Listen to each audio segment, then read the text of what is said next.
Bencana kami dengan firman Tuhan, sehingga dengan demikian hidup kami boleh berarti, hidup kami boleh memiliki arah yang jelas, bahkan hidup kami boleh dipuaskan oleh Tuhan melalui kebenaran firman Tuhan.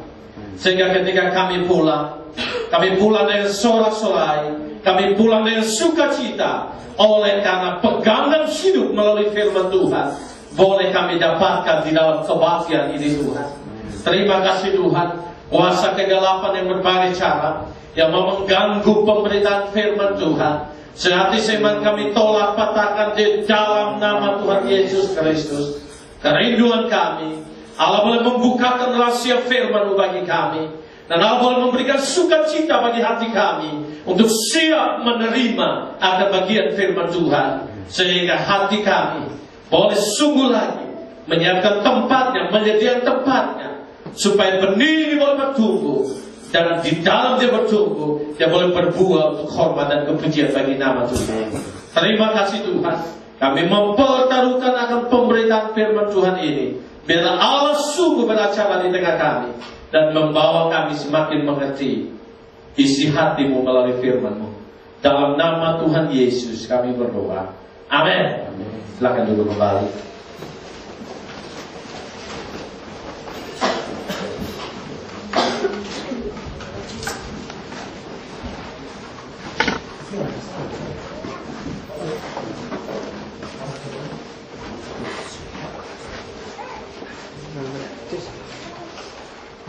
Mari kita baca bagian firman Tuhan kita pada hari ini. Terdapat dalam Efesus pasal yang keempat, ayat yang ketiga sampai dengan ayat yang keenam. Efesus pasal yang keempat, ayat yang ketiga sampai dengan ayat yang keenam.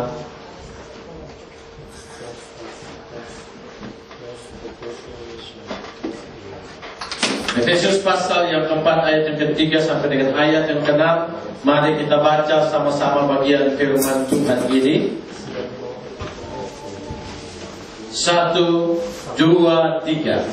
Dan berusahalah memelihara kesatuan roh oleh ikatan damai sejahtera, satu tubuh dan satu roh, sebagaimana kamu telah dipanggil kepada satu pengharapan yang terkandung dalam panggilanmu, satu Tuhan, satu iman, satu baptisan, satu Allah dan Bapa dari semua, Allah yang di atas semua dan oleh semua dan di dalam semua. Jemaat Tuhan yang terkasih dalam Tuhan Yesus Kristus, ketika Yesus masuk dalam penderitaan, sebelum masuk dalam penderitaan, dalam Yohanes pasal yang ke-17 dia mendoakan satu doa kepada Bapa di surga. Dan inti doanya adalah dia meminta supaya gerejanya menjadi satu. Dia berdoa supaya gerejanya menjadi satu. Karena bagi Tuhan, kesatuan gereja adalah sesuatu kekuatan besar bagi orang-orang percaya atau orang Kristen. Tetapi perpecahan gereja adalah sebuah momok bagi Injil itu sendiri. Maka Yesus berdoa supaya gereja itu bersatu. Sekali lagi saya bicara, gereja bukan bicara bangunan, saya bukan bicara organisasi, tapi saya berbicara tentang orang percaya. Dan Yesus mau supaya orang percaya bersatu dan memiliki satu unity di dalam Kristus itu sendiri. Maka saudaraku, tidak heran Paulus menuliskan kepada jemaat di Efesus, supaya jemaat di Efesus boleh memiliki satu kesatuan, dan kesatuan itu diikat oleh Roh Allah sendiri. Karena di dalam kesatuan itu ada damai sejahtera yang begitu luar biasa. Nah saudaraku, kenapa kesatuan harus didoakan? Kenapa kesatuan harus didoakan oleh Tuhan Yesus? Saudaraku, kita memahami bahwa kerinduan untuk menjadi satu adalah sesuatu yang dirindukan oleh semua orang, dan kerinduan untuk menjadi satu adalah dambaan semua orang. Tetapi saya mau katakan, untuk menjadi satu itu tidak segampang membalikan telapak tangan. Mengusahakan sebuah kesatuan adalah sesuatu yang tidak gampang di dalam hidup kita. Baik orang yang tidak percaya maupun orang yang percaya, saya mau katakan itu tidak gampang. Kenapa? Karena hal yang pertama, manusia seringkali dihinggapi dengan filsafat pragmatisme. Artinya, dia mau bersatu kalau ada manfaat di sana. Dia mau bersatu kalau di situ ada kegunaan untuk dirinya di sana. Tapi ketika dia masuk dalam sebuah kesatuan dan dia tidak menemukan satu manfaat untuk dirinya, maka dia tidak akan mungkin tetap setia di dalam kesatuan tersebut.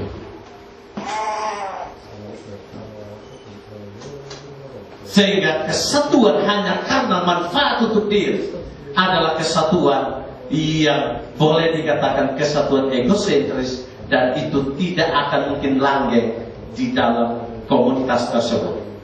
Yang kedua, manusia dihinggapi dengan paham individualistis. Manusia tidak mungkin membentuk sebuah kesatuan secara baik dan sejati, karena ketika manusia jatuh dalam dosa, manusia sedang dihinggapi dengan paham individualis. Artinya, seperti pragmatis tadi, kalau di situ saya disenangkan, kalau di situ saya diuntungkan, saya setia di dalam persekutuan itu. Tapi ketika saya berada di dalam persekutuan itu, namun di dalamnya seringkali saya disakiti, seringkali saya ditolak, seringkali saya tidak pernah diberikan tempat yang baik, maka lebih baik saya mengundurkan diri. Dan saya mau katakan, itu adalah filosofi tentang kejatuhan manusia pertama. Ketika Adam dan Hawa memiliki relasi yang masih baik, di situ terjadi saling membantu satu dengan yang lain. Terbukti, Adam makan buah, Hawa makan buah. Dia tidak lupa bahwa ada suaminya. Dia bawa buah, kasih suaminya. Ini adalah satu sistem di mana manusia menyadari sebuah kesatuan di dalam saling membantu. Tetapi apa yang terjadi? Ketika terjadi dosa di sana, maka Adam tidak membalas kebaikan Hawa. Oleh karena Hawa sudah memberikan sesuatu buatnya dengan kebaikan, tetapi Adam mulai menuding Hawa yang melakukan itu. Akhirnya dia jatuh. Adam menuding Tuhan yang menciptakan Hawa. Akhirnya dia jatuh. Maka di sini kesatuan awal yang begitu harmonis dan indah pecah, hancur oleh karena dosa. Maka di situ ketika dirinya dipersalahkan, maka dia akan menarik diri dari kesatuan itu, dan dia tidak akan langgeng di dalam kesatuan itu. Yang ketiga, manusia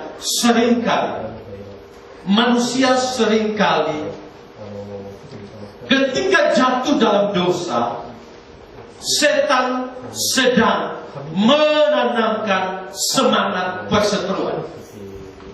Ini yang bahaya sekali untuk sebuah kesatuan. Sebelum manusia jatuh dalam dosa, manusia tidak pernah ada bibit perseteruan dan perselisihan. Tetapi setelah manusia jatuh dalam dosa, bibit perseteruan dan perselisihan itu sedang ada di dalam diri manusia. Buktinya, Adam dan Hawa saling berseteru. Bahkan Adam berseteru dengan Allah. Dan dia katakan, Allah yang buat maka dia jatuh, Hawa yang buat maka dia jatuh. Dan ini adalah perseteruan yang terjadi. Dan saudara apa yang terjadi?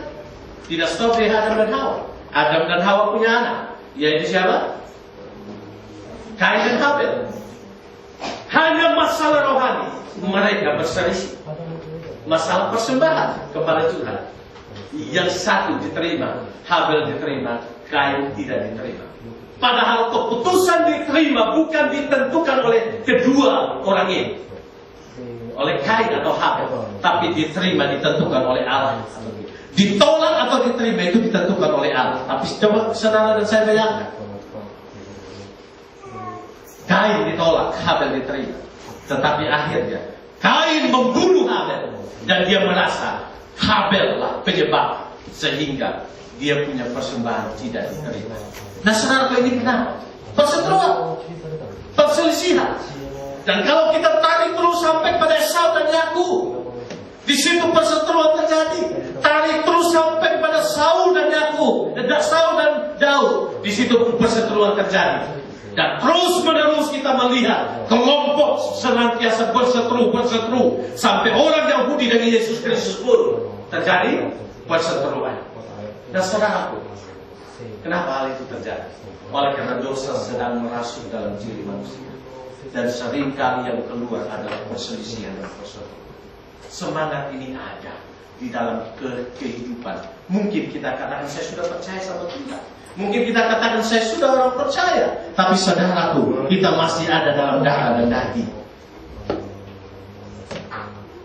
Iya, seringkali tensi darah naik. Dan kadang tensi darah naik ini kadang menimbulkan perseteruan dan perselisihan.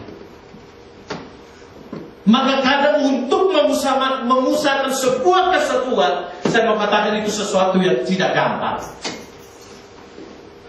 Dengan demikian, maka Paulus menasihati jemaat di Efesus, mereka harus memelihara kesatuan roh. Karena di dalam kesatuan roh ada damai dan sejahtera di sana. Nah, kalau demikian, cara bagaimana supaya kesatuan itu bisa terpelihara? Maka Paulus mengangkat sebuah kesatuan yang seharusnya terjadi di dalam kehidupan orang percaya. Bukan perselisihan, bukan perseteruan. Seharusnya yang ada adalah kesatuan. Kenapa? Dia memberikan alasan. Oleh karena yang pertama, orang percaya itu satu tubuh. Satu tubuh bicara tentang gereja adalah tubuh Kristus, kepalanya adalah Kristus. Alasan yang kedua, yang seharusnya gereja bersatu, mereka tidak hanya memiliki satu tubuh, tapi satu roh.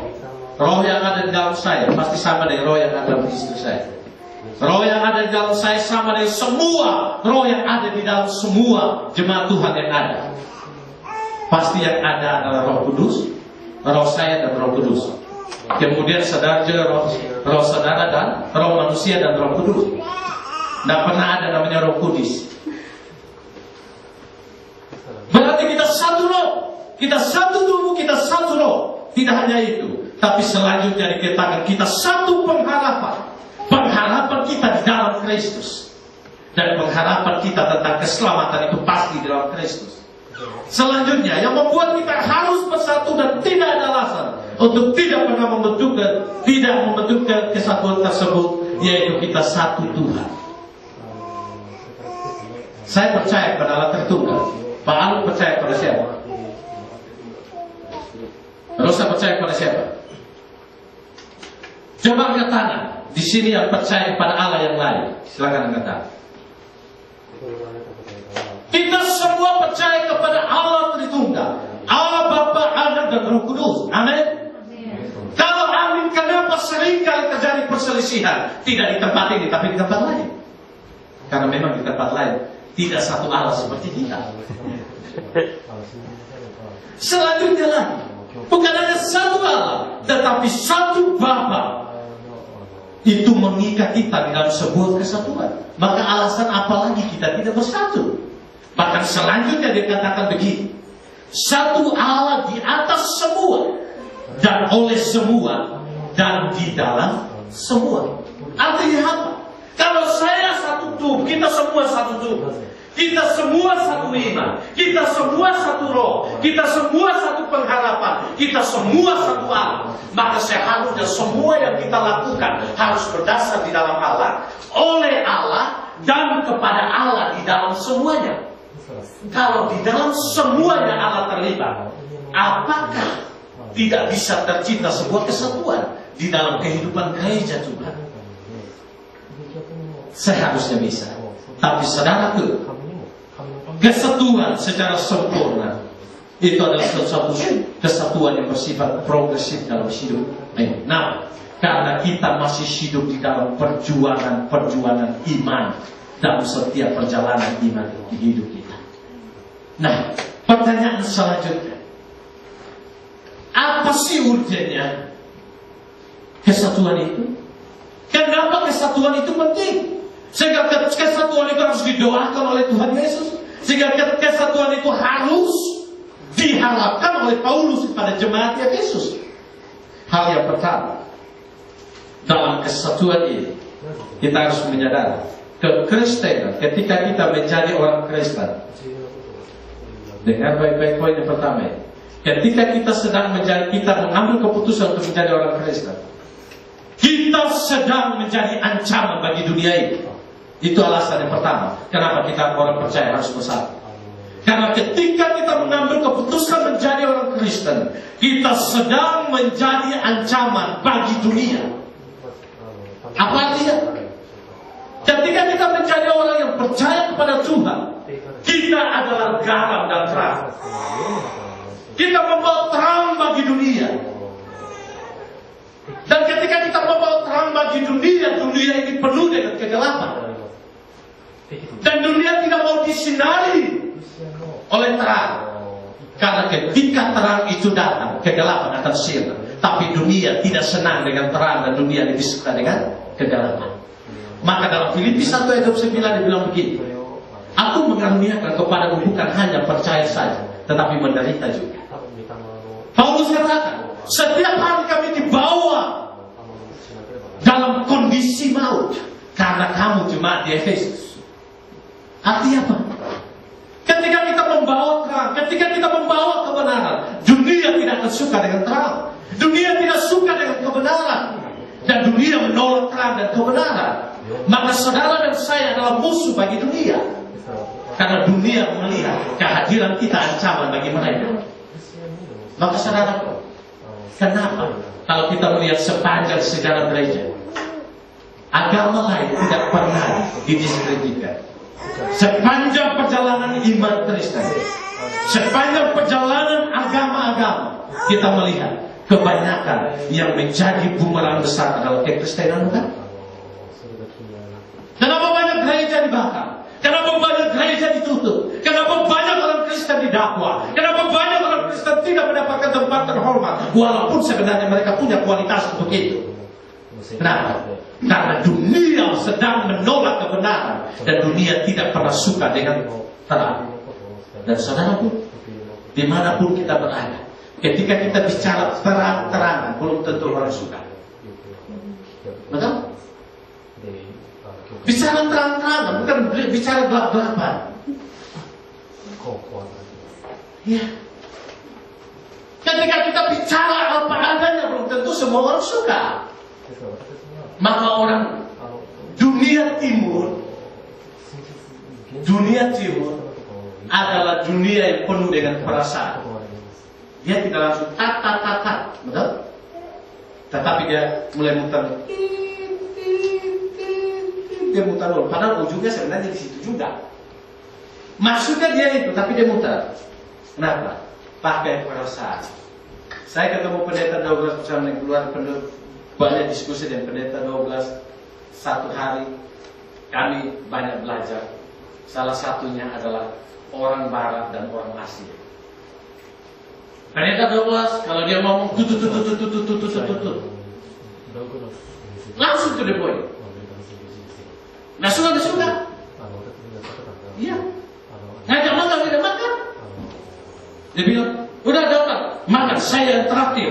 Kamu, saya keluarga, saya traktir dan lain sebagainya. Loh bagi orang Asia kan itu malu kan? Nah, biasanya, udah mari kita makan siang. Nanti selesai itu berbeso-beso udah apa gitu kan? Kita nggak seperti itu bukan? Tapi kan itu pola orang baru dan kita tidak bisa salahkan mereka. Waktu saya mendapatkan lima seperti itu, bolehkah saudara menemani saya makan siang? Saya akan traktir saudara, saya akan bayar saudara berapapun saudara makan. Ini luar biasa. Ketika dia tunggu saya di hotel, dia bilang begini. Dia sudah tunggu lama, dia bilang begini. Kenapa saudara lambat sekali datangnya? Padahal saya dalam hati, siapa tamu, siapa apa ini, Tuhan Allah. Kemudian Saya juga tidak pernah mengundang kamu datang ke Jepang. Tiba-tiba kamu mengontak saya, meminta saya untuk menjemput kamu melalui pendeta Surya. Secara logika kan seperti itu. Begitu toh? Seharusnya saudara tahu bahwa ketika saudara meminta saya menjemput saudara, sebenarnya saudara telah menuntutkan saya tidak mengundang saudara. Secara logika orang timur seperti itu. Tetapi orang barat kan apa adanya ngomong. Dan saya belajar banyak dari situ. Kalau saya nggak suka, saya bilang saya nggak suka. Jangan sampai di depan dulu, di belakang enggak, kan repot jadinya. Kan itu orang timur, bukan timur ya. Orang timur enggak ada. Ada apa itu? Dunia timur kan begitu, mutar-mutar basa-basi, akhirnya terlalu basa-basiannya jadi basi. Nah, kemanapun kita berada, dalam sistem struktur bagaimanapun, kebenaran pasti ditolak, terang pasti ditolak. Seperti yang saya kasih contoh waktu itu. Ketika seorang laki-laki katakan kepada seorang perempuan, aku cinta kamu. Perempuan yang katakan, aku nolak kamu. Ketika dia bilang nolak kamu, akhirnya dia bilang, aku bunuh kamu. Kenapa demikian?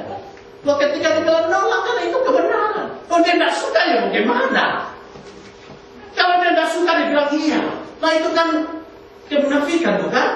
Berarti tetap berjalan dalam bercinta, tapi bercinta dalam kemunafikan. Maka muncullah sandiwara kemunafikan di dalam percintaan.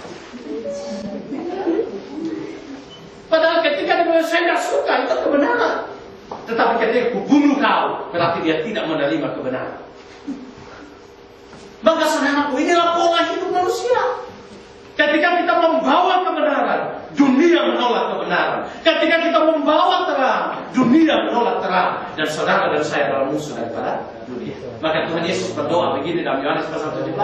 Bapa di sorga, Bapakku, permuliakanlah aku, sebagaimana aku mempermuliakan kamu.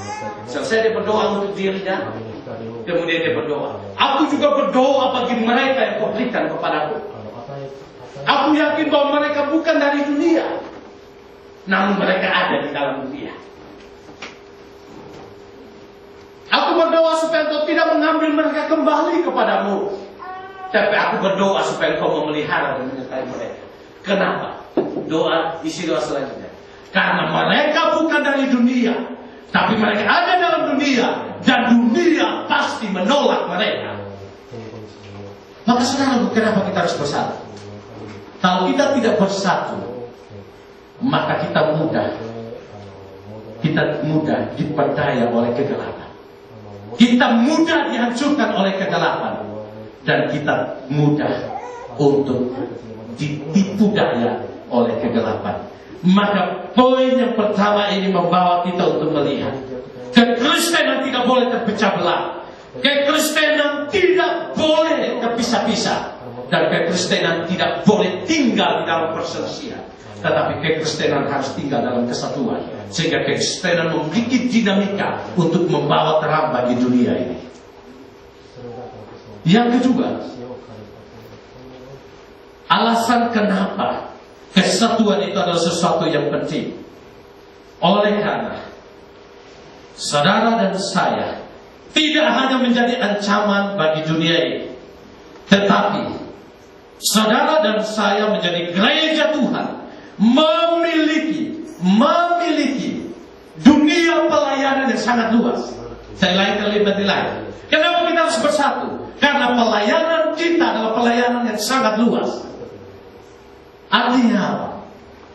Hanya satu orang saja mengerjakan pelayanan, yang tidak akan mungkin bisa melakukannya sampai pada ujung dunia kalau kita tidak bersatu. Kenapa? Janji firman Tuhan bilang begini, kalau dunia ini sudah Injil mencapainya, baru Yesus akan datang. Dan kalau saudara hanya satu orang yang mengerjakan pekerjaan Injil, mampu nggak kita bisa secepatnya mencapai dunia ini di ujung bumi? Namun saudara tuh, kembalilah kita sebagai garam dan terang untuk menyinari dunia yang begitu luas. Namun kalau kita sendiri hanya garam satu potong, satu biji, terang satu lilin kecil, mampu nggak terang yang lilin kecil itu mampu menerangi dunia yang besar ini. Angin sedikit datang juga, mati bukan? Kemudian garam setitik begini, mampu nggak dia menahan kebusukan ikan tongkol yang besar? Nggak usah bicara ikan paus lah yang busuk, tetapi ikan tongkol yang lagi busuk, mampu nggak? Nggak mampu.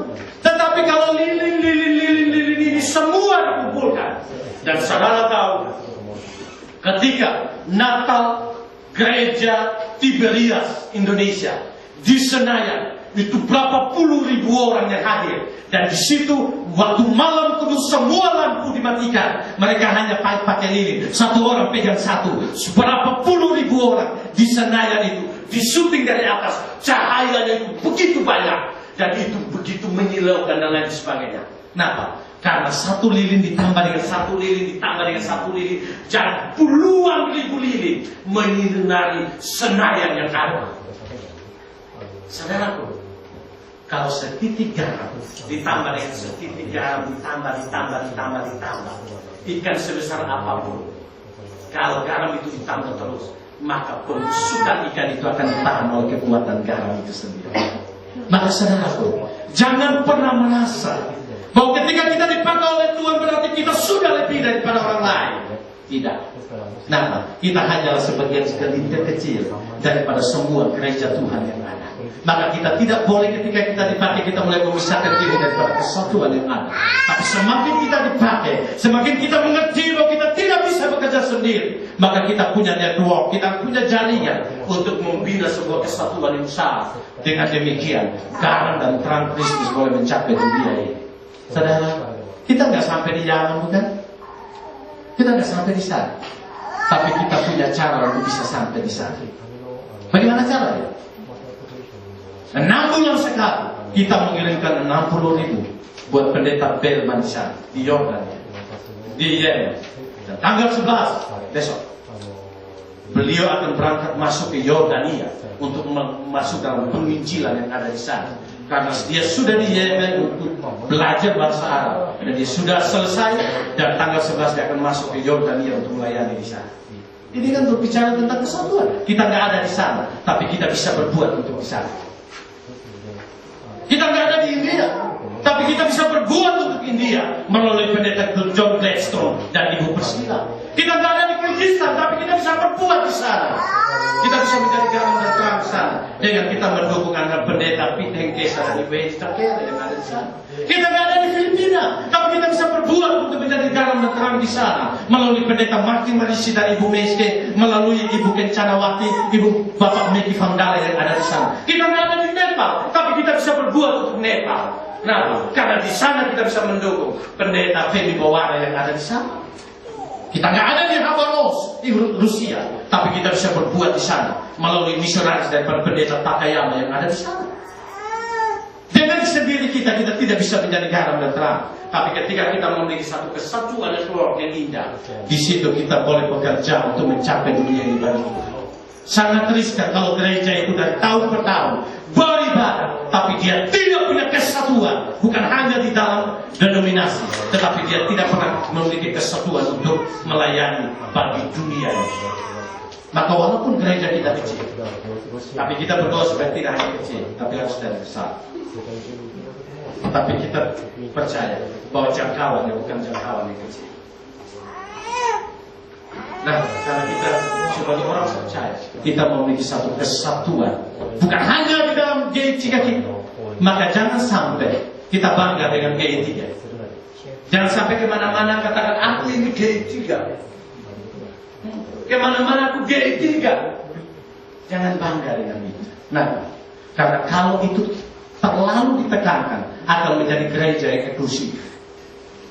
Padahal Tuhan panggil kita bukan hanya seluas GI3, tapi Tuhan panggil kita seluas dunia ini ladang pelayanan kita. Maka kenapa gereja harus bersatu? Supaya gereja bisa menjangkau dunia bagi Tuhan.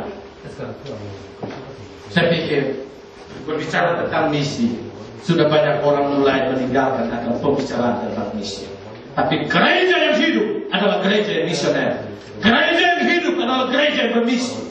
Dan kalau mau gereja ini berkembang, letakkan misi menjadi satu tujuan. Karena apa? Misi adalah hati Allah.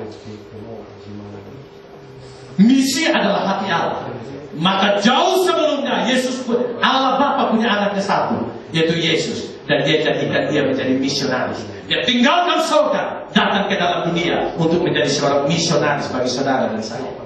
Maka gereja yang benar adalah gereja yang misioner. Yang ketiga, yang terakhir, kenapa kesatuan adalah sesuatu yang penting? Oleh karena, ingat, gereja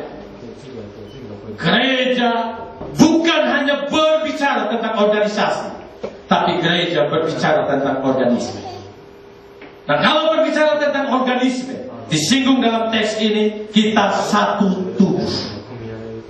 Satu tubuh artinya apa? Satu tubuh tapi terdiri dari berbagai anggota.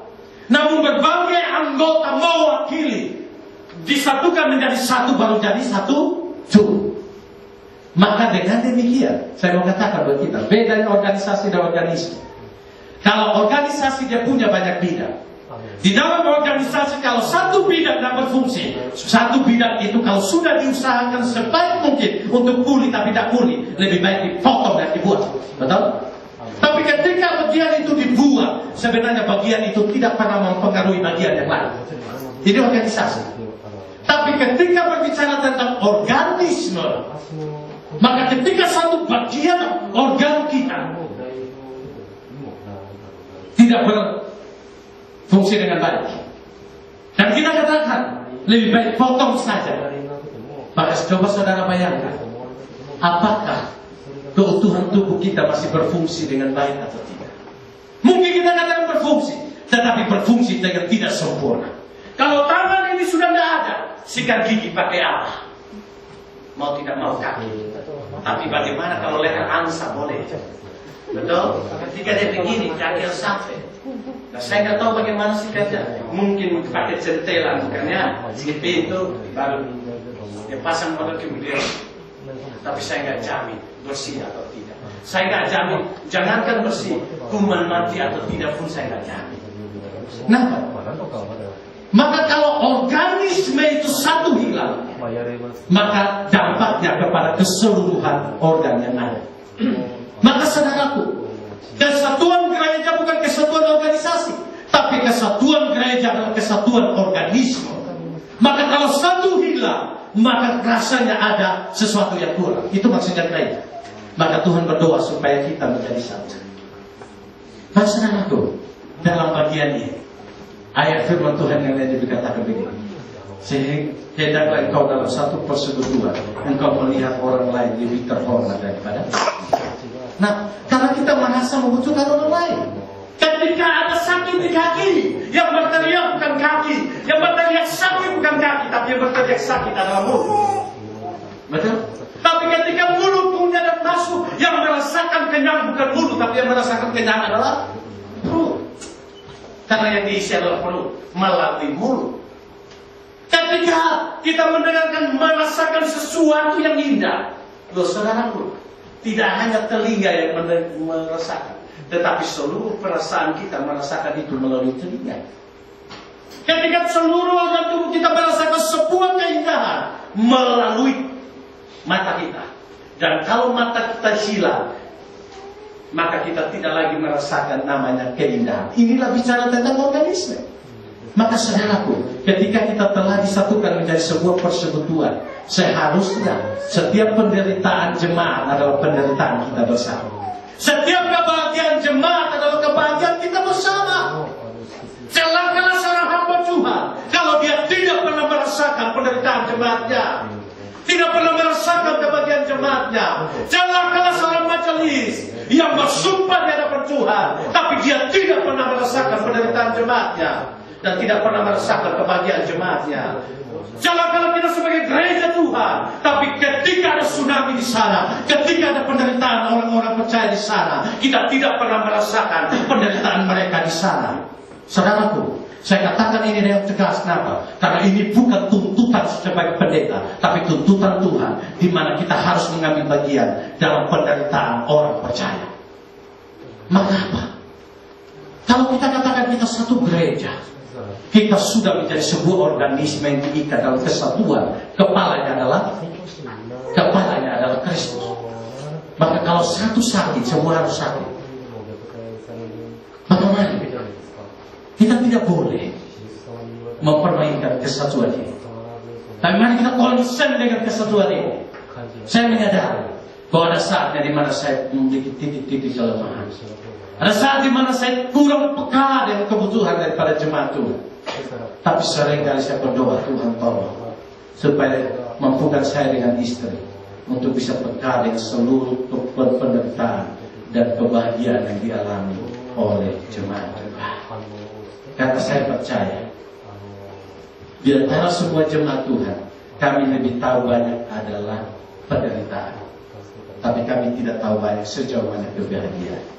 Karena kami tahu ketika ada pergumulan baru kami ditelepon, dan itu kami tahu. Tapi kami tidak tahu apakah ketika kebahagiaan, apakah itu bisa dibagi kepada orang lain atau tidak. Maka saudaraku, kita hidup bukan hanya organisasi. Bahkan kadang organisasi bisa menghambat pertumbuhan organisme. Dan gereja bukan hanya organisasi. Saudaraku, saya dari gereja tua. Dan saya tahu bagaimana organisasi daripada gereja tua. Bicara penginjilan, Rp1 keluar, itu susahnya minta ampun untuk penginjilan. Tapi saya pikir itu penting. Kalau bagaimana pelayanan bisa bagus, kalau pertanggungjawaban organisasinya juga rusak.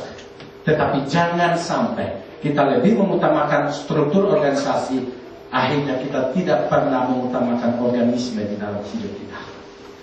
Hamba Tuhan, majelis, jemaat yang merasakan satu kesatuan tetap memiliki konsen terhadap satu dengan yang lain.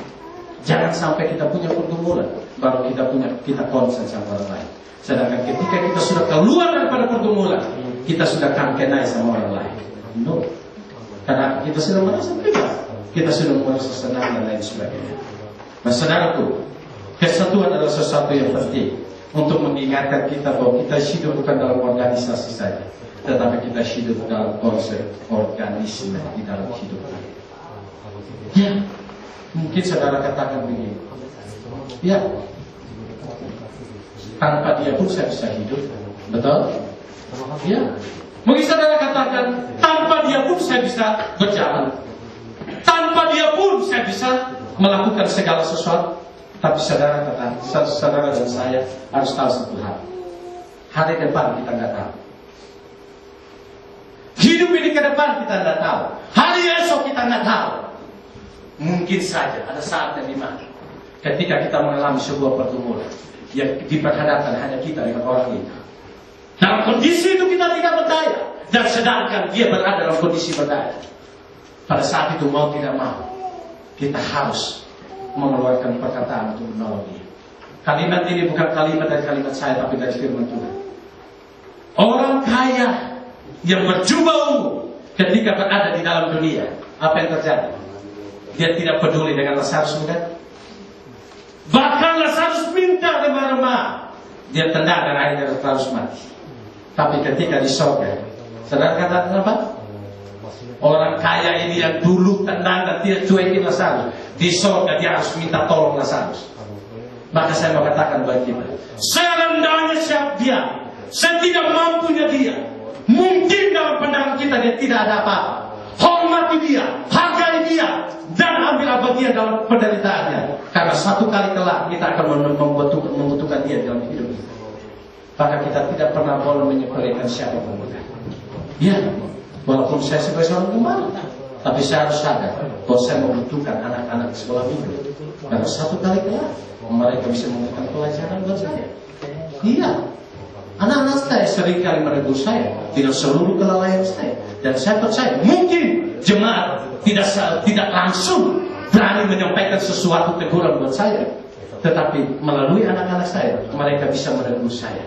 Itu adalah satu contoh yang bagi saya sesuatu yang sangat simpel. Tapi kalau saya peka dengan teguran Tuhan, saya bisa sadar dari setiap teguran yang mereka berikan. Contohnya, saya orang terlalu ambil keputusan cepat dan lain sebagainya, atau ketika naik ke mobil kadang-kadang tinggi langsung jalan, kadang lupa berdoa.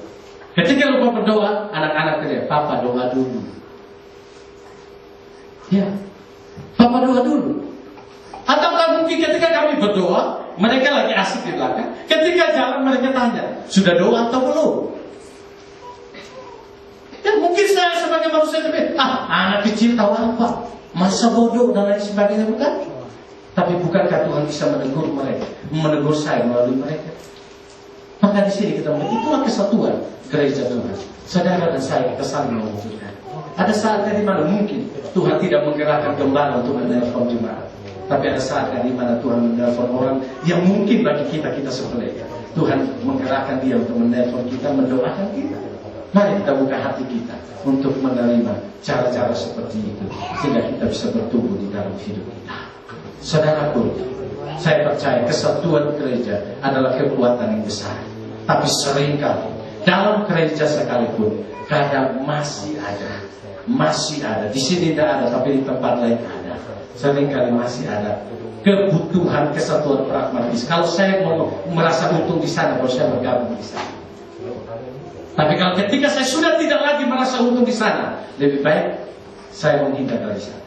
Yang kedua, seringkali kita tidak sadar bahwa kadang benih perseteruan dan perselisihan masih ada di dalam diri kita, yang kadang membuat kita tidak rela untuk masuk dalam sebuah kesatuan yang sebenarnya ada. Maka mari, jangan pernah melihat kesalahan sesama kita adalah sesuatu aspek yang membuat kita menjadikan alasan untuk keluar daripada kesatuan yang ada. Nah, ketika kita menjauh dari gereja dan kesatuan, yang rugi bukan kesatuan itu, tapi yang rugi adalah diri kita. Maka mari 3 poin ini membawa kita untuk sungguh lagi melihat. Kenapa kita satu? Kita satu tubuh, satu roh, satu Allah, satu pengharapan, satu Tuhan, dan satu iman. Itu yang bisa membuat kita satu. Perselisihan yang beda pendapat boleh ada, tetapi jangan sampai itu menjadi sebuah pemecahan yang membuat kita pecah di dalam kesatuan kita. Mari kita maju terus dalam hidup kita, dan kita katakan apapun yang terjadi, dia adalah gereja, saya adalah gereja, dan kami semua diikat dalam sebuah kesatuan di dalam iman, Allah, Tuhan, pengharapan, dan di dalam satu roh. Itu yang meneguhkan kita untuk kita terus berjalan memberi hidup ini bagi Tuhan. Mari kita bangkit berdiri.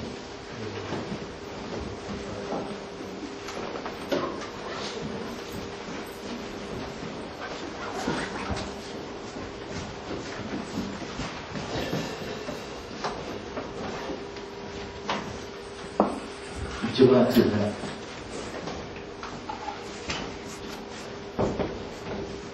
saya tidak tahu sejauh mana persekutuan kita masing-masing di hadapan Tuhan. Sejauh mana kesatuan kita di tengah-tengah gereja Tuhan. Sejauh mana kesatuan kita di tengah-tengah pelayanan Tuhan. Tuhan merindukan supaya kita bisa menjadi garam dan terang bagi dunia ini. Dan Tuhan melihat ketika gereja yang terpecah-pecah, gereja tidak akan mungkin bisa menjadi garam dan terang. Jemaat Tuhan yang terkasih, mari kita boleh sungguh lagi menyadari bahwa kita adalah kelompok kesatuan organisme, bukan organisasi, di mana kita membutuhkan satu dengan yang lain.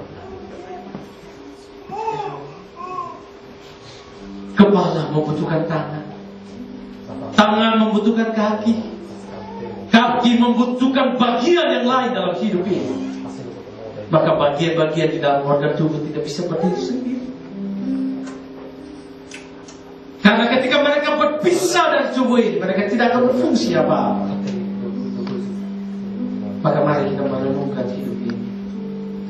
Kalau dalam hidup ini mungkin masih ada benih perselisihan dan perseteruan yang ditanamkan oleh setan, dan secara tidak sadar itu masih ada di dalam diri kita, yang membuat kita tidak bisa bersatu.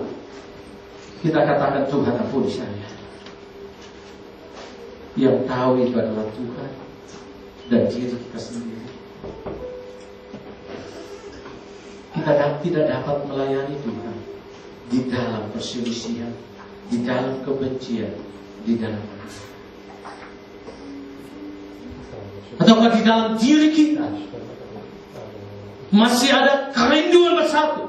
Kalau di situ saya bisa berdua, di situ ada keuntungan, di situ ada sesuatu yang saya dapatkan, dan asas manfaat mulai terjadi. Dan ketika saya tidak lagi mendapatkan manfaat, saya tidak mau ada dalam persekutuan. Hari ini katakan Tuhan, aku tahu Engkau datang ke dalam dunia, Engkau mau bersatu dengan aku. Engkau tidak pernah ingin mendapatkan sesuatu daripada manusia.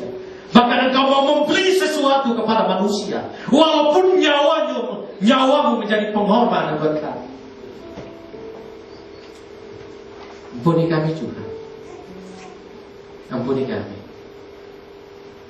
Kalau dalam gereja Tuhan masih ada hal-hal yang terjadi, kelompok-kelompok yang membuat kami tidak bersatu, Tuhan.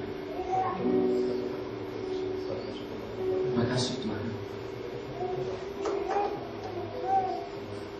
Kalau kita tahu lagu satukan kami, kita akan pujian.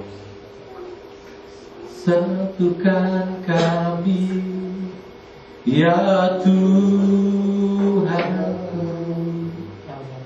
ajari kami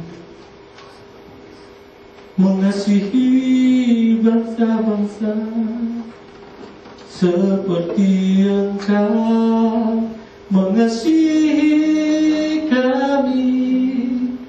Yesus, satukanlah kami. Jemaat Tuhan, inilah hati Yesus. Kita disatukan, baik dalam rumah tangga, baik dalam pelayanan, baik dalam hidup ini. Saya mengundang kita berdoa masing-masing. Angkat suaramu di hadapan Tuhan. Angkat suaramu di hadapan Tuhan.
Bapa di surga, ketika Engkau mempersatukan kami dan mengikat kami dalam gereja, Engkau mengingatkan kami bahwa kami satu sebagai tubuh Kristus. Kami satu di dalam roh, kami satu di dalam iman, kami satu di dalam Tuhan, kami satu di dalam Allah, dan kami satu di dalam satu pengharapan yang ada di dalam Engkau. Dan seharusnya semua alasan kesatuan bersatu ini menjadi sebuah hal yang harus mengikat persekutuan kami sebagai jemaat-Mu di tempat ini, Tuhan. Namun Tuhan, ampuni kami kalau di dalam hidup kami kadang air mata kami harus tercurah oleh karena perselisihan. Hati kami hancur oleh karena sebuah kebencian dan perseteruan. Padahal kami adalah anak-anak, kami adalah pelayan, kami adalah biji mata, kami adalah gereja. Dan Tuhan, ampuni kami kalau dalam hidup kami sebagai gereja Tuhan, tapi kami seringkali tidak merasakan penderitaan saudara kami. Kami tidak pernah mengambil bagian di dalam penderitaan kami. Kami masih hidup di dalam kepentingan diri kami sendiri. Tuhan, ampuni kami. Dan hari ini Tuhan, kami rindu Roh Kudus-Mu boleh mempersatukan kami.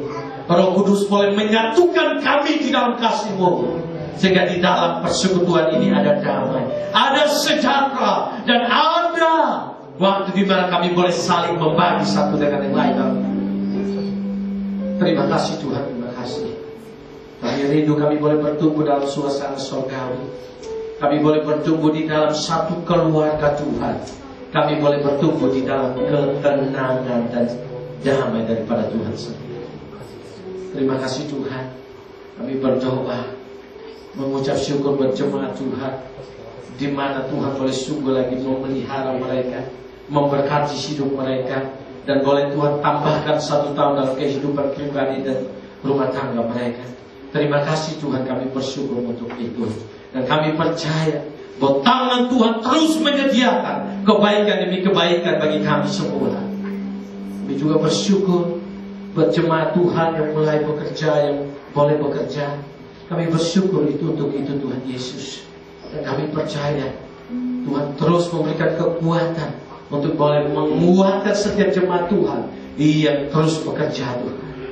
Kami juga berdoa saat ini menatap segala pergumulan jemaat Tuhan. Kami berdoa bagi mereka yang sakit. Kami teringat dengan anak kami Aiko, anak daripada Bapak Freddy Sogonsiaga, yang saat ini sedang diopname di rumah sakit. Kami berdoa di dalam nama Tuhan Yesus Kristus, Allah jamah anak ini, Allah pulihkan anak ini, Allah berikan kesembuhan bagi anak ini, sehingga anak ini boleh mengalami pemulihan yang sungguh daripada Tuhan.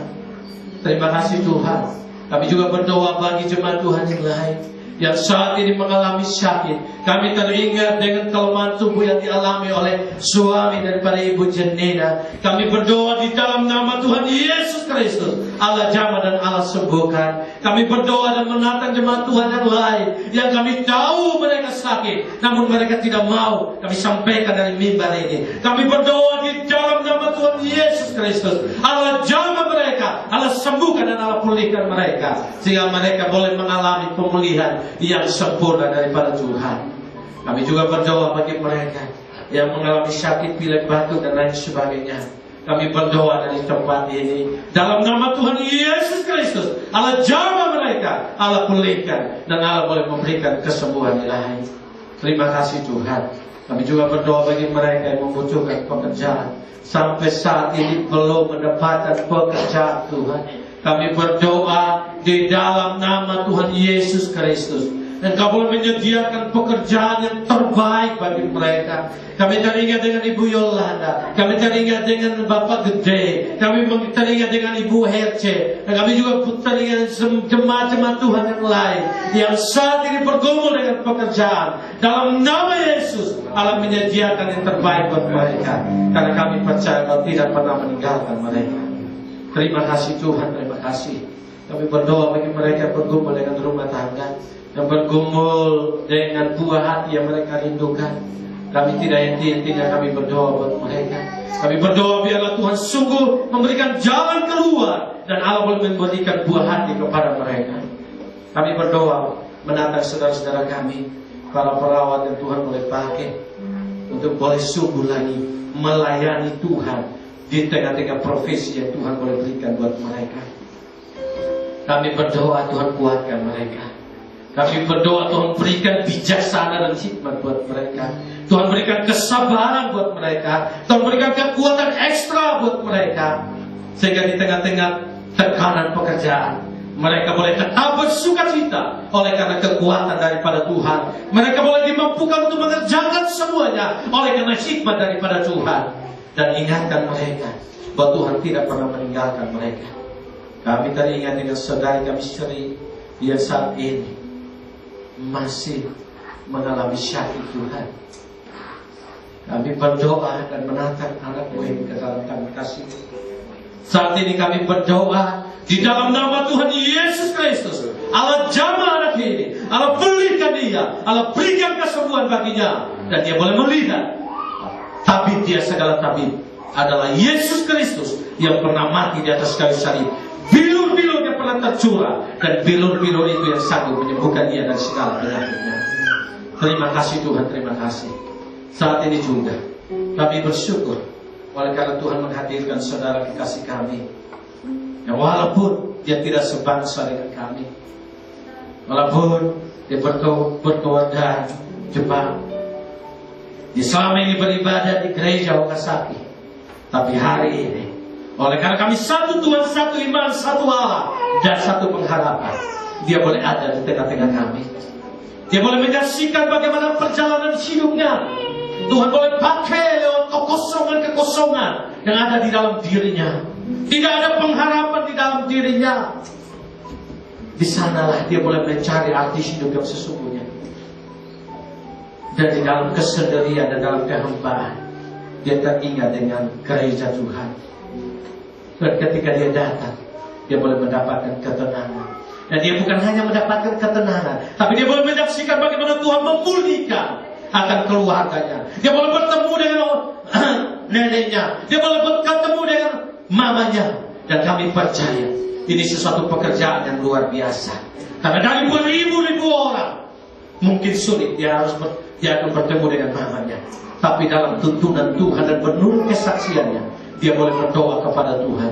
Tuhan menuntun dia dan dia boleh bertemu dengan mamanya. Dan bukan hanya bertemu, tapi kami boleh melihat karya Tuhan yang besar. Lewat dia, Tuhan boleh bawa mamanya, boleh mengenal Tuhan Yesus. Terima kasih Tuhan. Biar kesaksian hamba Tuhan ini boleh menjadi berkat buat kami semua. Sehingga kami boleh melihat penderitaan apapun, masalah apapun, kehampaan apapun, semua jawaban hanya ada di dalam Tuhan Yesus. Sehingga kami tidak boleh jauh daripada Tuhan. Kami tidak boleh meninggalkan Tuhan. Karena orang yang di luar Tuhan saja menemukan kepuasan di dalam Tuhan. Biarlah kami boleh setia kepada Tuhan. Dan kami berdoa menatang hamba-Mu. Tuhan, Engkau berkati hidupnya. Engkau berkati pelayanannya. Engkau berkati setiap rencana masa depannya. Dan kami rindu kemanapun dia berada, kemanapun dia pergi, biarlah dia terus menjadi garam dan terang bagi dunia ini. Banyak orang boleh mendengar kesaksiannya, dan mereka boleh mempermuliakan Tuhan, dan boleh menerima Engkau sebagai Tuhan dan Juru Selamat. Terima kasih Tuhan. Berkati hidupnya. Limpahi dia dengan berkat-Mu. Limpahi dia dengan anugerah dan hikmat Tuhan. Terima kasih Tuhan, terima kasih. Kami akan menutup doa kami dengan doa Bapa kami telah Kau-ajarkan kepada-Mu. Bapa kami di surga, dikuduskanlah nama-Mu, datanglah kerajaan-Mu, jadilah kehendak-Mu hari ini dan di surga dan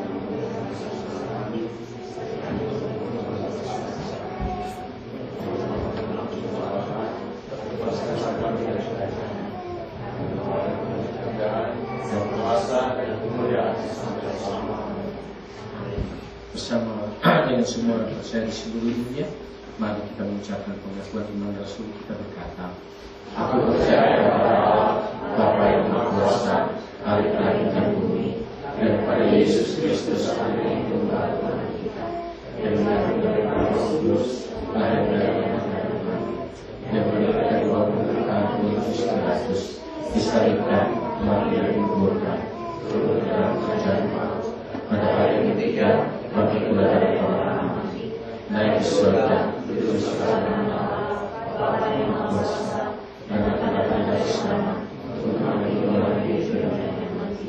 Aku percaya kepada Roh Kudus, Gereja yang kudus dan am, persekutuan para kudus, pengampunan dosa, kebangkitan dari dan hidup yang kekal. Amin. Silakan duduk kepada saya serahkan.